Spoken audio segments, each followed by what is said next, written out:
An independent energy report on the continent says that by 2040, more than 500 million people will be added to Africa's urban population. The report further states that growing urban populations will mean rapid growth in energy demand for industrial production, cooling and mobility. Now, with that will come an appetite for modern and efficient energy sources. The projected growth in oil demand is higher than that of China and second only to that of India, as the size of the car fleet more than doubles and liquefied petroleum gas is increasingly used for clean cooking.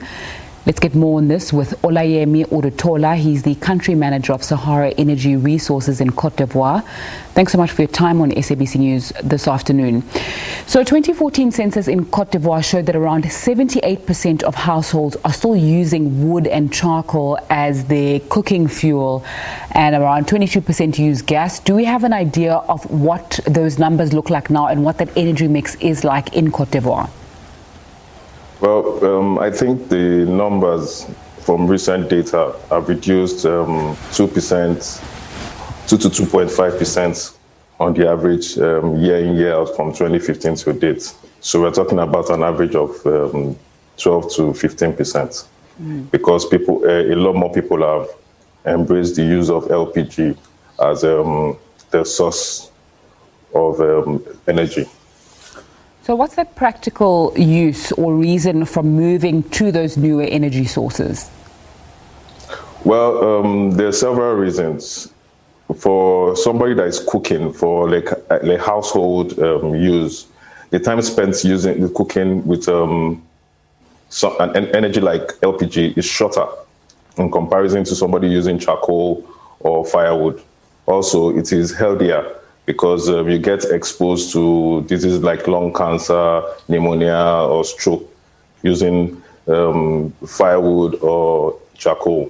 So the government has been able to synthesize the masses and the citizens that it is healthier using charcoal. Is it healthier using LPG instead of charcoal or firewood?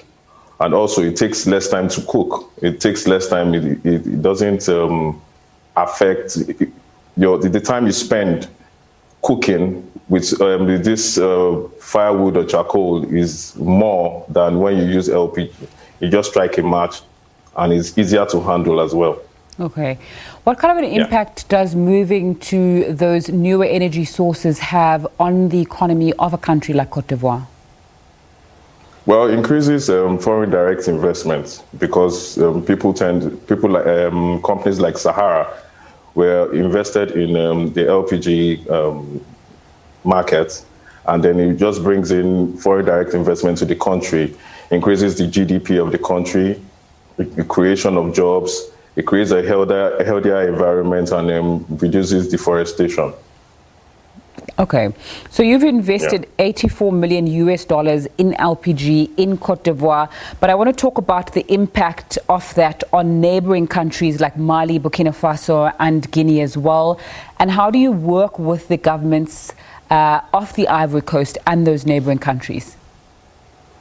Okay, Mali and Burkina Faso are landlocked countries, and they are dependent on their neighboring countries for supply. Those two countries, I can say that 50% of their supplies come from Cote d'Ivoire through the trucking and whatnot. However, any investment that you do in Cote d'Ivoire has an impact, so to speak, in the infrastructure, has an impact in Mali and Burkina Faso. The $84 million is the cost of LPG that we've supplied from year to date, means from January to date. So the more the consumption of LPG, the more the cost. I mean that for now, in comparison to what we have supplied last year, there's a 15% growth. And for a country like Mali and Burkina Faso, they store some of their products here, so they have to truck it down to Mali and Burkina Faso. So whatever is happening in Cote d'Ivoire impacts on the neighboring countries, Mali, Burkina Faso and Guinea. Right, thanks so much for your time. Olayemi Odutola, who is the country manager for Sahara Energy Resources in Cote d'Ivoire.